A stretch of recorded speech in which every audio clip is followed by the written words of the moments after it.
Huwag niyong bantayan ang buhay ng iba. Bantayan niyo na lang yung buhay niyo, kasi baka mamaya sa kakabantay niyo sa buhay ng iba, marami din pala kayong mali, hindi niyo napansin. Ako, wala naman akong pakialam kung ano sasabihin niyo sa akin eh.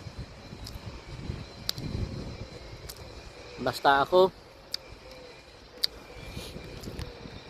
gagawin ko lang yung para sa akin, para sa sarili ko. Hindi ko gagawin para sumaya kayo o maging maganda sa mata nyo yung ginawa ko. Hindi ganun.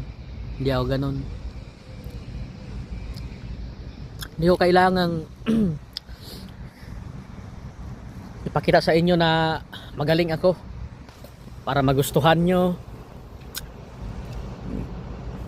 para purihin nyo. Hindi ko kailangan ng puri. Wala din akong pakialam sa inyo. Tara, kain.